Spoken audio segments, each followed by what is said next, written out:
तो एक बार फिर से स्वागत करते हैं दोस्तों आपका आपके YouTube चैनल पे लर्न विद पवन सर में। पिछले जो हमने वीडियो डाली थी इंट्रोडक्शन ऑफ नंबर सिस्टम,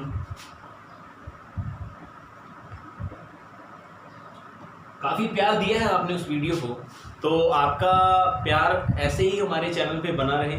और जो कि हमने पहले ही बोला था आपको, समाज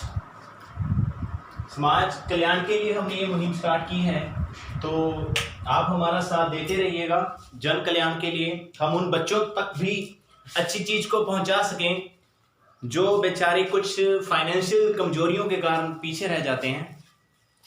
हालांकि अगर हम कंपटीशन की बात करते हैं, जो कि +2 के बाद और ग्रेजुएशन के बाद एग्ज़ाम ऑर्गेनाइज करवाए जाते हैं सरकार के द्वारा, तो यार उसमें 10th तक का ही जो सिलेबस है पूछा जाता है, तो 90% उसमें 10th तक का सिलेबस पूछा जाता है। अगर आपने 10th तक के अपने कंसेप्ट को +1 +2 तक के कंसेप्ट को अच्छा कर लिया, तो फिर आपको कहीं कोचिंग लेने की भी जरूरत नहीं पड़ेगी। तो उस क्लास को मैं थोड़ा सा आगे बढ़ाना चाहूँगा, थोड़ा सा रिव्यू करवाना चाहूँगा उस क्लास में जो आपने किया था। तो हमने लास्ट में पढ़ा था रियल जो नंबर होता है, जिसको हम वास्तविक संख्या बोलते हैं, तो 2 तरह की बताई थी आपको। एक तो रैशनल नंबर और दूसरा बताया था इर्रेशनल नंबर। जिसने हमारी पिछले वाली वीडियो नहीं देखी, तो आज हम 9th की एक्सरसाइज 1.1 और एक्सरसाइज 1.2 कवर करवाएंगे। तो हो सकता है आपको ये क्लास समझ में ना आए, थोड़ा सा उस वीडियो को देखिएगा, क्योंकि उस वीडियो में हमने नंबर सिस्टम के बारे में काफ़ी अच्छे से बताया, गहराई से बताया है। तो देखिएगा, हमने आपको बताया था जो रैशनल नंबर होता है वो P/Q की फॉर्म में दर्शा सकते हैं। दूसरी बात, यहाँ पे जो Q है does not equal to 0। P और Q दोनों कोप्राइम नंबर होने चाहिए। और कुछ ना कुछ इर्रेशनल नंबर में हमने बताया था, इसमें वो चीज होती है जो P/Q की फॉर्म में नहीं दर्शाई जा सकती, रिप्रेजेंट नहीं कर सकते हम P/Q की फॉर्म में। दूसरी बात, यहाँ पे इसमें ना तो नॉन टर्मिनेटिंग और नॉन रिकरिंग नंबर शामिल होते हैं। दूसरी बात, इसमें पाई, ई और कुछ ऐसे इम्परफेक्ट जो स्क्वायर रूट है वो भी शामिल होते हैं। तो यहां पे कुछ ये आपने पढ़ा था, ठीक है। तो आज की क्लास हम स्टार्ट करने जा रहे हैं एक्सरसाइज 1.1 से। तो हमें उम्मीद है आप इस चैनल पे अगर पहली बार विजिट कर रहे हैं, तो आप चैनल को सब्सक्राइब करेंगे, अपने दोस्तों से भी करवाएंगे और शेयर भी जरूर करेंगे। और लाइक देखिएगा, लाइक बटन पर दबाने से कंजूसी मत करिएगा। अगर आपको लगता है यार सही पढ़ा रहा है और अच्छा लग रहा है आपको, और हम आपके उम्मीदों पे खरे उतर रहे हैं, तो लाइक बटन तो दबाना बनता है। देखिए, आपकी मेहनत, आपका लाइक ही हमारे लिए एनकरेजमेंट है, आप हमारे विश्वास को एनहेंस करेगा। तो स्टार्ट करेंगे एक्सरसाइज 1.1 से।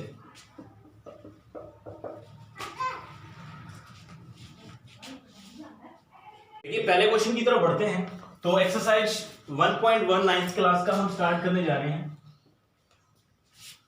क्या बोल रहे देखिएगा, is 0 is a rational number. क्या बताइए 0 एक परिमेय संख्या है? Can you write it in P/Q form? P and Q are integer and Q does not equal to 0। यहां पे पहले क्वेश्चन को समझिए। पहला क्वेश्चन पूछा जा रहा है, जो 0 है क्या वो एक परिमेय संख्या है? क्या आप इसको P/Q की फॉर्म में लिख सकते हैं? और यहां पे P और Q दोनों इंटीजर और Q does not equal to 0 होने चाहिए। पहला क्वेश्चन ये है। पहली बात ये है, आपको पता होना चाहिए रैशनल नंबर क्या होते हैं, जो कि आपने पिछले वीडियो में देखा था, जिसको हम P/Q की फॉर्म में लिख सकते हैं और Q 0 के बराबर नहीं होगा। पहला काम ये है। तो मैंने आपको बोला था 0 अपने आप में रैशनल नंबर है। तो पहले क्वेश्चन का आंसर सही हो गया, yes 0 is a rational number. Can you right in P/Q form? क्या आप इसको P/Q की फॉर्म में लिख सकते हैं? तो बिल्कुल लिख सकते हैं। इसको लिख सकते हैं 0.1 0.2, 0.3, 0.7, 0.9। यहां पे ये P और ये Q, दूसरी बात Q does not equal to 0 है, और P और Q दोनों इंटीजर हैं, दोनों के दोनों संपूर्ण संख्याएं हैं। तो पहला क्वेश्चन हमारा ट्रू हो गया। पहला क्वेश्चन दोस्तों ट्रू हो गया। क्वेश्चन नंबर दूसरे को पकड़ते हैं। मेरे को उम्मीद है आपको एक क्वेश्चन समझ में आया, बहुत आसान क्वेश्चन था। क्वेश्चन नंबर दूसरा देखिएगा।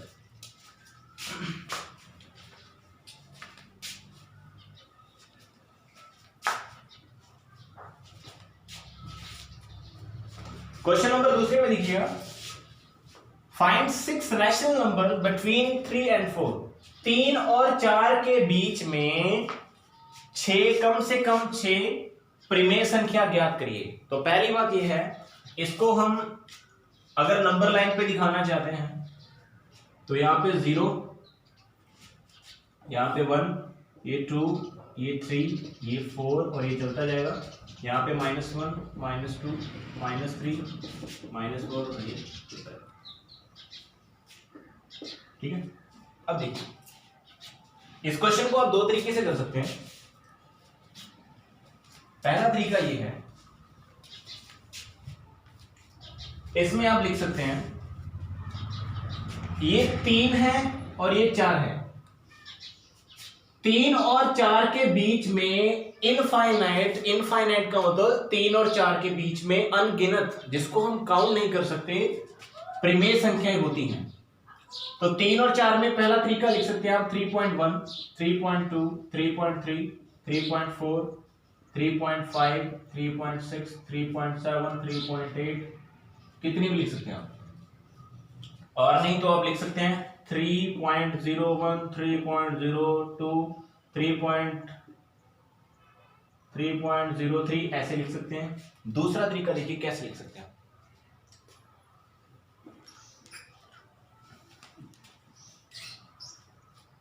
तो अगर आप नॉर्मल सी बात करते हैं, रैशनल नंबर की बात करते हैं 3 और 4 के बीच में, तो 3 और 4 के बीच में आप बहुत सारे rational number, infinite rational number लिख सकते हैं। दूसरे तरीके में आप ये भी लिख सकते हैं 3.001, 3.002, 3.005, कुछ भी लिख सकते हैं। यानी कि 3 और 4 के बीच में आप लिख सकते हैं 3.999। तो मेरे को उम्मीद है आपको दूसरा क्वेश्चन भी समझ में आया। इसको आप नंबर लाइन पे दिखा भी सकते हैं, कोई दिक्कत वाली बात नहीं है। तो दूसरा क्वेश्चन समझ में आया आपको?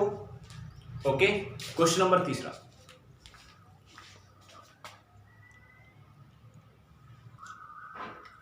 हाँ जी, तो क्वेश्चन नंबर तीसरा देखिएगा, find 5 rational number between 3/5 and 4/5। इस क्वेश्चन को दो तरीके से कर सकते हैं आप। पहला तरीका देखिएगा, अगर हम 3 को 5 से डिवाइड करते हैं तो ये आएगा 0.6, और अगर इसको करते हैं तो ये आएगा 0.8। तो इसके बीच में आप कितने भी लिख सकते हैं रैशनल नंबर, 0.61, 0.62, 0.63, 0.64, 0.65, 0.68, 0.69, 0.688, बहुत सारे लिख सकते हैं। ठीक है, पहला तरीका ये। अब हम पकड़ते हैं दूसरा तरीका। सेकंड मेथड क्या हो सकता है, ये देखिएगा 3/5 है, 3/5 है। अगर मैं इसको ऊपर नीचे 10 से मल्टीप्लाई कर दूं तो क्या कोई फर्क पड़ेगा? नहीं पड़ेगा, क्योंकि हम 10 डिवाइड बाय 10 का मतलब हम 1 से मल्टीप्लाई कर रहे हैं, और जब भी हम किसी संख्या को 1 से मल्टीप्लाई करते हैं तो संख्या में कोई चेंज नहीं होता। तो ये बन गया दोस्तों 30 और ये बन गया 50। वैसे ये बन जाएगा आपका 40 और 50। उसको भी 10 से जब करेंगे, लिख देता हूं मैं, ठीक है। तो 30 और 30 divide by 50 and 40 divide by 50, इसमें बहुत सारे लिख सकते हैं। 31/50, 32/50, 33/50, 34/50, 36/50, 38/50। तो बहुत सारे इरेशनल नंबर लेके जा सकते हैं। एक बार फिर से देख लेते हैं। पहला तरीका तो नॉर्मल था, आप डिवाइड करिएगा और डिवाइड करने के बाद आप इसको इस तरह से लिख सकते हैं, ठीक है, ये लिख सकते हैं इस तरह से इसको। और दूसरा तरीका भी आसान है, अगर वो आपको बोल दे 10 से ज्यादा लिखो तो आप इसको 100 से भी कर सकते हैं। इसको 100 से डिवाइड मल्टीप्लाई करिएगा बोथ साइड, तो भी आप इसको कर सकते हैं। तो चॉइस इज योर्स। तो आप इसको ऐसे भी लिख सकते हैं और आप ऐसे भी लिख सकते हैं। मेरे को उम्मीद है आपको समझ में आया हो। तो बढ़ते हैं नेक्स्ट क्वेश्चन की तरफ। Question number 4। देखिए ये क्वेश्चन आपको तभी समझ में आएंगे जब आपने पिछले वाली वीडियो को अच्छे से देखा होगा, और उसमें हमने बिल्कुल डेप्थ में आपको बताया चीजों में कैसे ये चीजें होती हैं।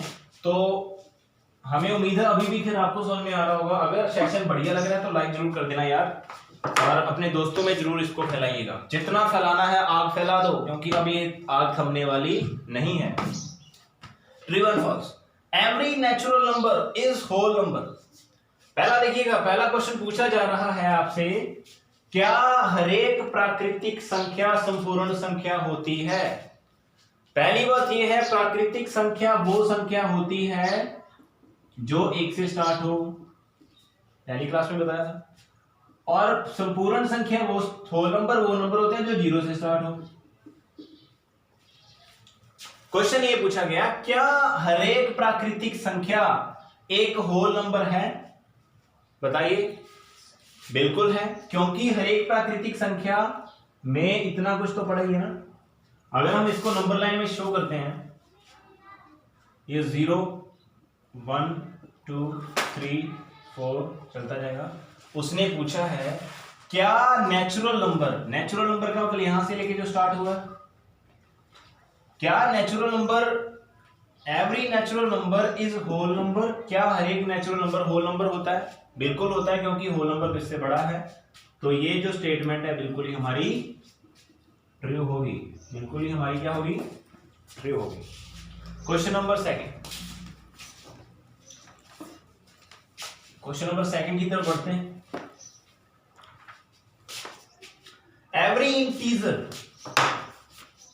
नंबर लाइन फिर बना लेते हैं, और इंटीजर के बारे में बताया था जिसमें प्लस और माइनस दोनों हो।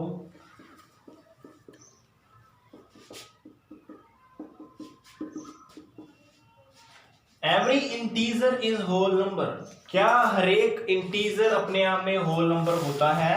क्या हरेक प्राकृतिक संख्या क्या हरेक पूर्ण संख्या अपने आप में संपूर्ण संख्या होती है?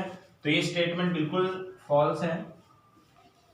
क्योंकि बच्चों जो इंटीजर होते हैं उसमें तो प्लस 0 और माइनस वाले तीनों संख्याएं होती हैं, लेकिन जो होल नंबर होते हैं उनमें केवल 0 से लेके 1 2 तक होती हैं, माइनस वाले नहीं होते। इसका मतलब जो ये बोल रहा है बिल्कुल ही गलत है, ठीक है। तीसरा क्वेश्चन देखिए, every rational number, rational number का मतलब जो P/Q की फॉर्म में हो।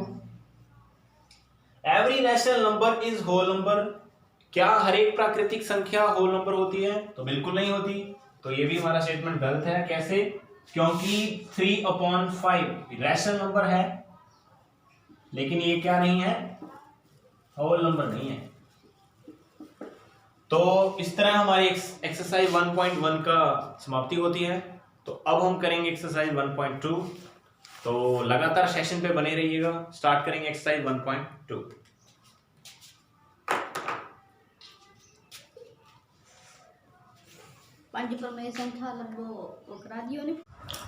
तो देखिएगा दोस्तों, एक्सरसाइज 1.2 करवाने से पहले कुछ बेसिक सी चीजें आपको बतानी बहुत जरूरी है।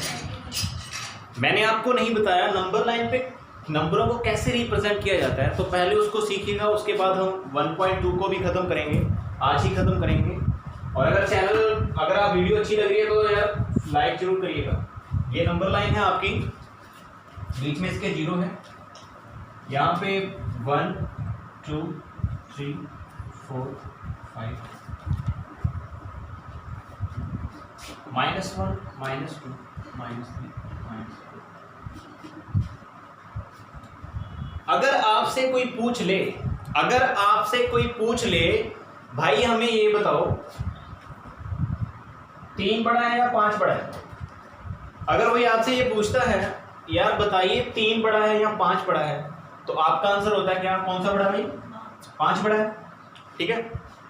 लेकिन यार अगर आपने इस चीज को नंबर लाइन से सीखा होता तो ये मुश्किल नहीं आती। देखिएगा 3 और 5 कैसे बढ़ा, देखिएगा यहां पे 3 है और यहां पे 5 है। तो याद रखना जब भी हम दो नंबरों में से किसी नंबर को चूज करते हैं कौन सा संख्या बड़ी है, तो जो हमारा राइट हैंड में होगा वो हमेशा बड़ा होगा और जो हमारा लेफ्ट में होगा वो क्या होगा, छोटा। मैं एक बार फिर से बोल देता हूं, नंबर लाइन पे जब भी आप संख्या को रखेंगे तो जो संख्या आपके दाएं हैंड की तरफ होगी वो आपकी बड़ी होगी और जो संख्या आपके लेफ्ट हैंड बाएं हाथ की तरफ होगी वो संख्या क्या होगी, छोटी होगी।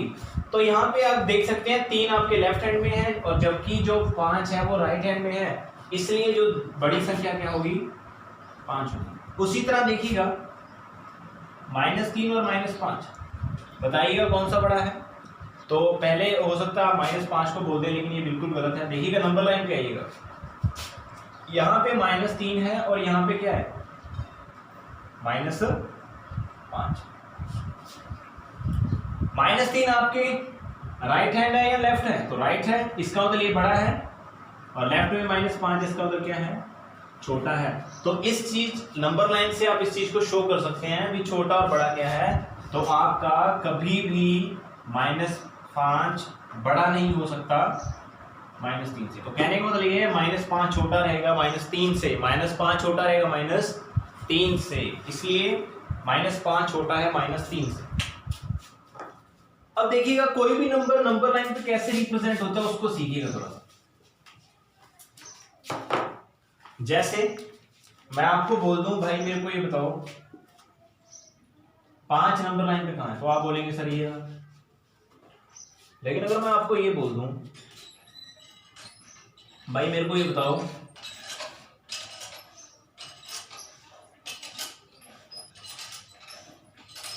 इसको नंबर लाइन पे कैसे शो करोगे, तो आप क्या करोगे, इसको जब डिवाइड करोगे ना तो आप इसको लिख सकते हैं, डिवाइड करेंगे जब इसको 5 से तो 5 2 10 और 2 रिमाइंडर बचा, 2 शेषफल बचा, 2 बाकी बचा आपका।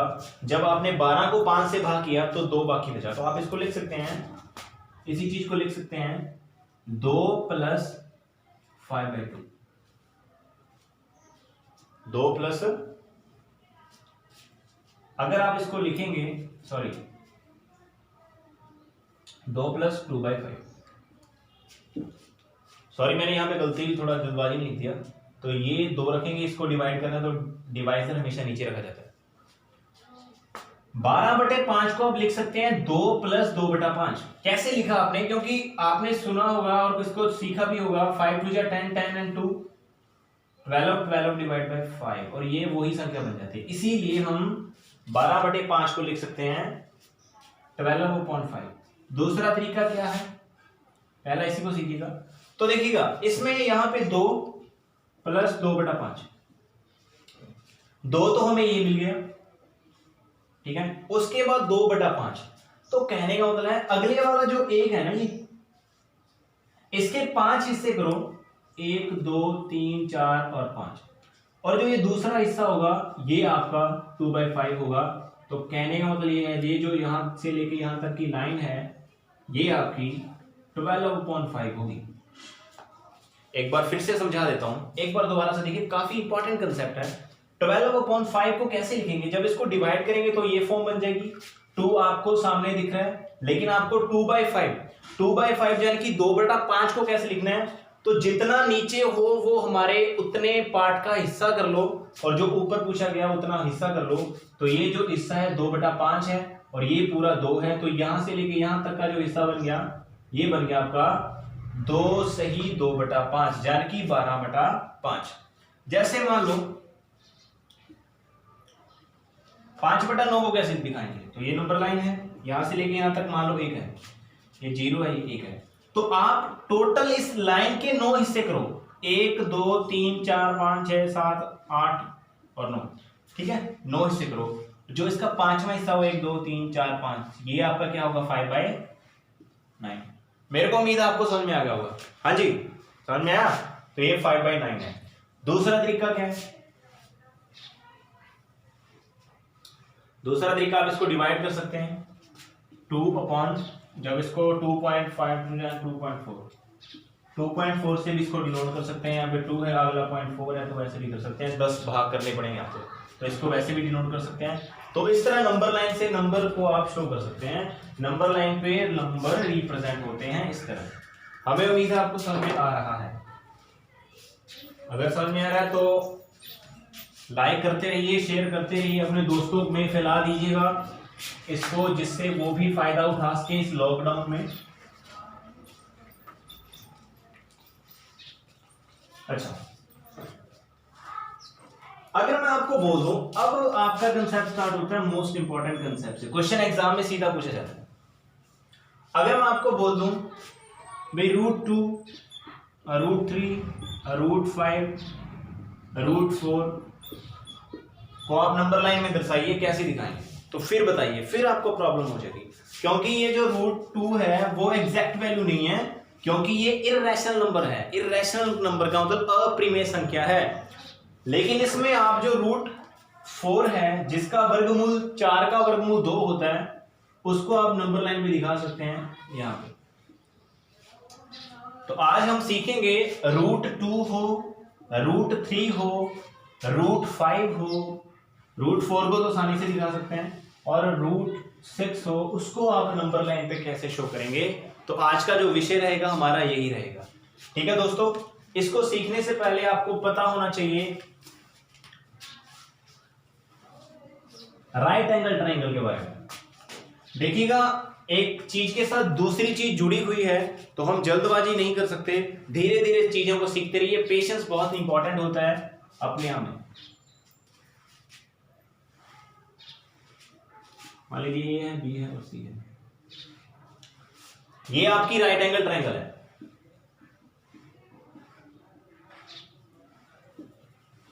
एक ऐसी त्रिभुज जिसमें एक एंगल 90 डिग्री का हो, उसको हम क्या बोलते हैं? समकोण त्रिभुज, राइट एंगल ट्रायंगल। इसमें ये परपेंडिकुलर, ये बेस और ये हाइपोटेन्यूज, ये लंब होता है आपका, ये धार होता है, वो ये कर्ण होता है। फॉर्मूला होता है कर्ण को निकालने का,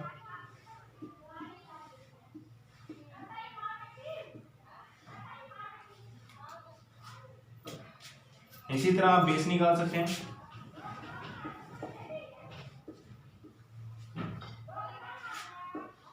इसी तरह आप परपेंडिकुलर निकाल सकते हैं। तो इंपॉर्टेंट चीज है सीखने के लिए, आपको सीखना होगा।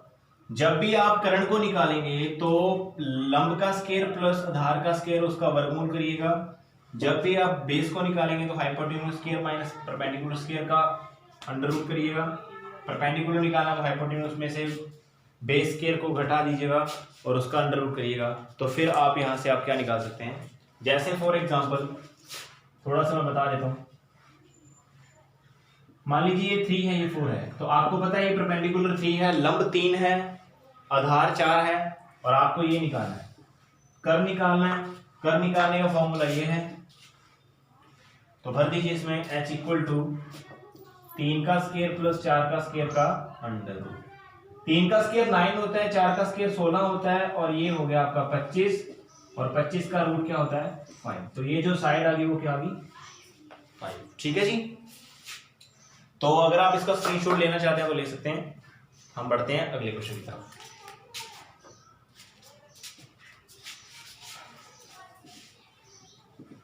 अब क्वेश्चन हमारा ये है, हम √2 को नंबर लाइन पे कैसे दिखाएं? एक क्वेश्चन को समझिएगा और उसके बाद आप सीख जाएंगे खुद ही। मान लीजिए ये नंबर लाइन है, यहाँ पे 0। मैं एक बार फिर से बोल रहा हूँ, काफी इंपॉर्टेंट क्वेश्चन है, इसलिए ध्यान से सीखिएगा इसको। 1 2 3 और 4, 1 2 3 and 4, -1 -2 -3 and -4, और ये चलता गया -∞ की तरफ। ठीक है, अच्छा। अब देखिएगा प्यारे बच्चों, आप 0 से लेके 1 तक मान लीजिए ये इंटरवल ले लिया, ये नंबर लाइन में आप ले लिया 0 है और यहां पे क्या है 1 है, तो ये पूरी लाइन 1 होगी। ऐसे करो, इस पॉइंट पे 90 डिग्री का एंगल बना दो। 90 डिग्री का एंगल कैसे बनाते हैं देखिएगा, मैं बताना चाहूंगा कैसे बनाते हैं। यहां पे अगर आप इस पे प्रकार रखेंगे, कंपास रखेंगे, इसको बराबर 3 भागों में काटेंगे तो ये 90 डिग्री का एंगल बन जाएगा। उसी तरह आप यहां से बना सकते हैं 90 डिग्री का एंगल, ठीक है। ये भी 90 डिग्री का एंगल, लेकिन ये भी 1 सेंटीमीटर हो। अब हमें ये निकालनी है,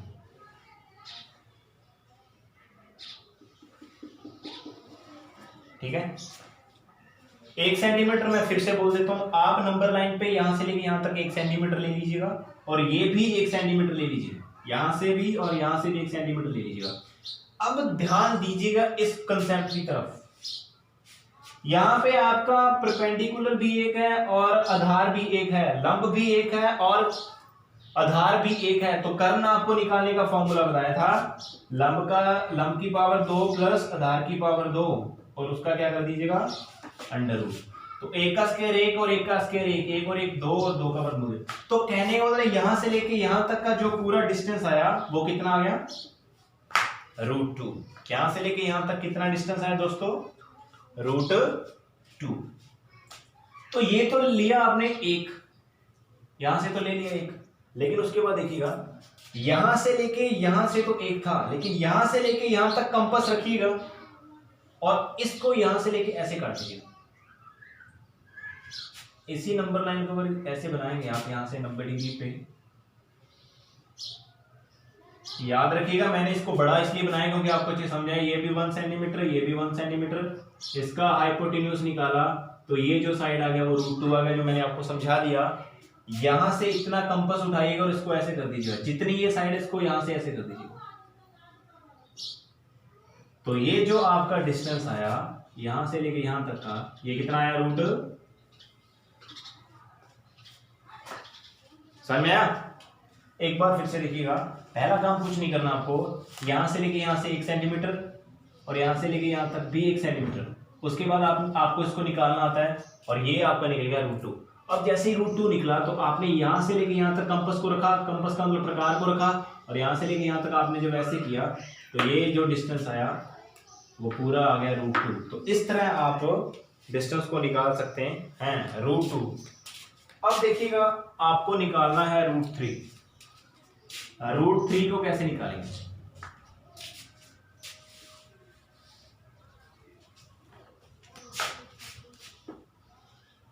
मेरे को उम्मीद आपको क्लास समझ में आ रही है, और अगर फिर भी किसी भी तरह की समस्या है तो ये हमारा व्हाट्सएप नंबर है,